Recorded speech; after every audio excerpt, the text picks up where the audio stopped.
Welcome to Gina's Table. I'm Gina Colburn, the creator and the host of Gina's Table. I am a firm believer that there is a special niche for each of us, and I hope that you find that place here at the table. Life is a beautiful tapestry that is better when we're woven together with others.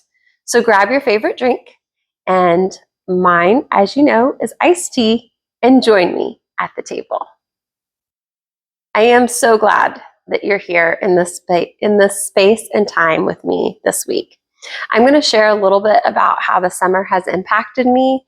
My journey through grief and rediscovering has been so tightly woven together over the last few months. You might have heard me talk in previous episodes how in 2024 I picked the word celebrate. Let me just tell you that 9 months into 2024, that feels like a very cruel word choice.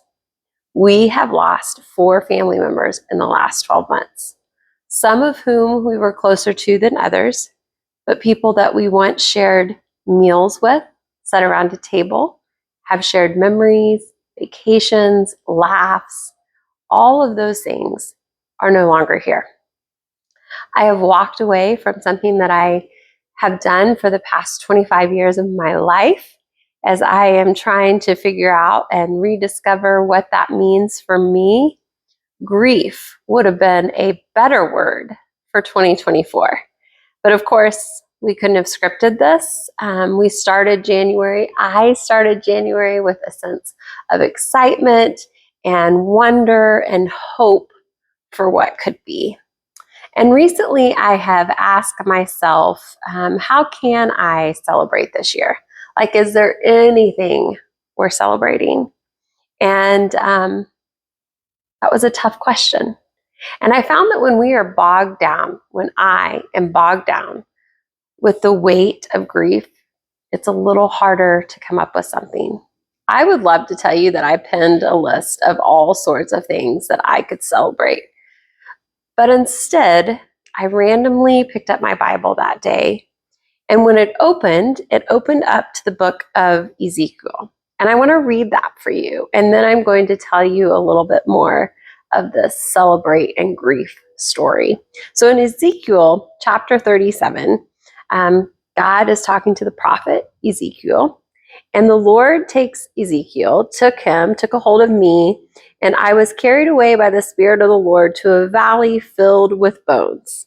He led me all around among the bones that covered the valley floor. They were scattered everywhere across the ground, and they were completely dried out. Then he asked me, "Son of man, can these bones become living people again?" "Oh, sovereign Lord," I replied, "you alone know the answer to that."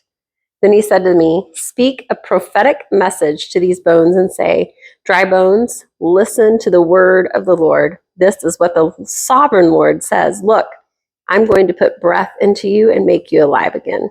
I will put flesh and muscles on you and cover you with skin. I will put breath into you and you will come to life. Then you will know that I am the Lord.'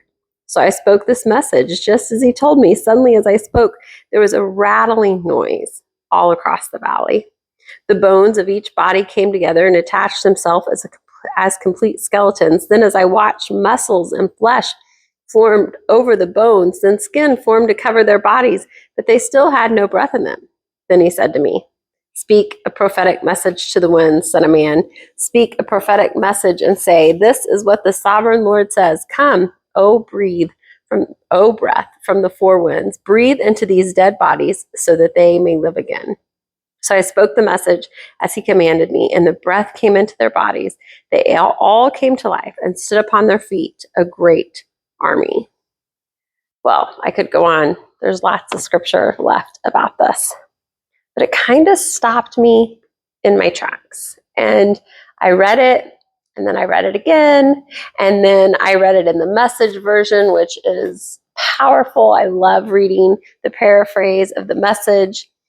And I just began to kind of let this scripture sink into my soul. Can God take 2024 and all that is and has been? Because it feels like I'm walking through a field of dead, dry bones. That life, the very life that we knew, the very life that we had experienced before, the life of those that we loved, had literally all just been sucked away. Can he restore and bring new life in a season where there's been so much actual death? And that is where I am, sitting in this, thinking about it, processing it. In May, when my brother-in-law, at the age of 46, died unexpectedly, it affected me in ways I could not have imagined. I wasn't prepared for the pieces of grief that came and are coming. I guess really to explain some of this, I have to start at the beginning. And while there's things about the relationship and the stories in general, right? When we tell stories about our life, there's other people involved. And so in this case, I have been wrestling with, how do I find ways to share the story that is honoring and respectful for others involved in the story. Not every story has a happy ending. Not every story is scripted by Hallmark and Disney. You and I both know that. But I also know that every story God is writing, He is the author and the perfecter of our faith. And while we wouldn't script it sometimes the way it gets scripted, I have to rest in that sovereignty that God knows what He's doing. And that can sound really churchy and really like spiritual-ish, and it is to a certain degree, but it's also in that place where I find myself really questioning and doubting and going, God, do you really know what you're doing? Can I really trust you in all pieces of my life? Especially when there's been all of this grief. And so I met the Colburns when I was 12 years old, and they came to our church in Mexico, Missouri for a revival. And at that point, Jason was 13, his brother Benj was 12, and their little brother Josh was 3 or 4. It's ridiculous that he's now grown up and has kids, but here we are. Anyway, it was at that revival that actually Benj and I liked each other. And now when I say that, they're there for 7 days, and, we were 12. But it was through that we began to write each other. Now, this was before you could text, and calling someone required long distance, and, you paid for that. So we old-fashioned wrote letters, and he wrote me, I think, maybe 2 or 3 letters. I can't be sure of that, but I do have the first letter I ever got from him still in my scrapbook, because he was the first guy to ever tell me he loved me. Now, if you know us, if you knew both of us, you know that we would have killed each other straight up had that ever gone anywhere other than our 12-year-olds writing notes to each other, letters back and forth from Indiana to Missouri. But our stories unfolded from there. And every year after that, I saw the Colburns at revivals and at schools. And then Jason and I started dating when we were 16, and Benj became my brother-in-law when I was 18. And it was at that point that we really had a special relationship. Jason, Benj, and Josh, even though he was little. So I would really just put it with the older boys at that point. And they had shared some experiences growing up. Most all of them shared how things were being played out for Jason and I as we were planning our marriage and getting married, and how their family was reacting to that. And so they really were close. And I would tell Benj all the time that I was his favorite sister-in-law, and that rang true for a really long time until Josh got married, and then he had more sister-in-laws, and so therefore I just had to be the first sister-in-law instead of the favorite. But I watched Jason and Benj play hours and hours of basketball together. We went on double dates. He lived with us a couple of different times in that season. And so we had just a really close relationship. And while I don't know all the reasons in the last 10 to 12 years why that wasn't as close, I do know some of the reasons, but not reasons that we would share here, right? Every relationship has ups and downs, and I understand that. And so there was less and less conversations. There was less and less of seeing each other in this last 10 to 12 years.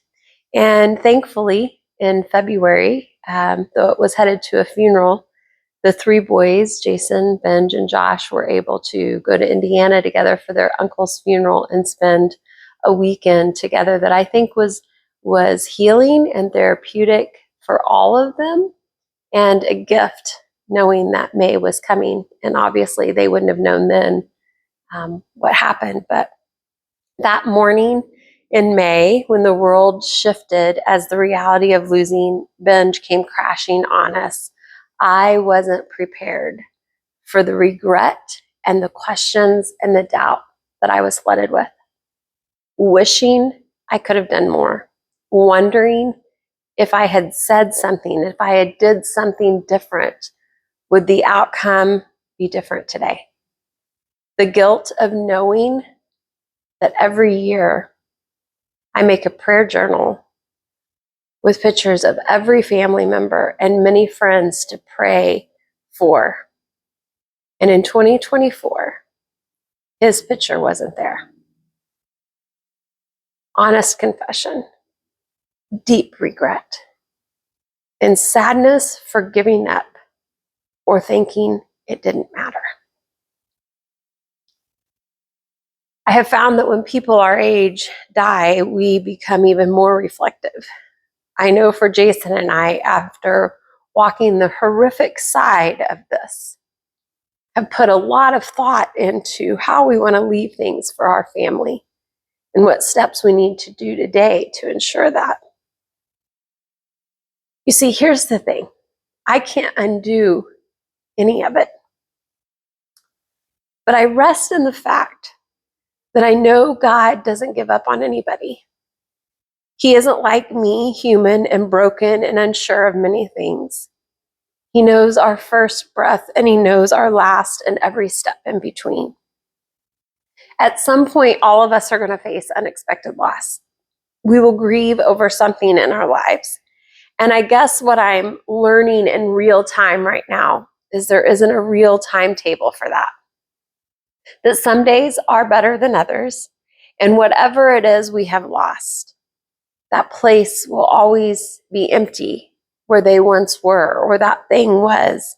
They'll always have a place in our life. The memories, the celebration, the losses, the questions. It's all that tapestry that's woven together that makes up our lives and it connects us. Grief is still lurking in our midst these days. Some days, not as fresh as others, and maybe it's at your table too. Maybe you're in a season of grief. But let me encourage you that just like in the book of Ezekiel, God can take dry bones and bring them back to life. That this season is just a season, and that the Lord can and will restore at just the right time.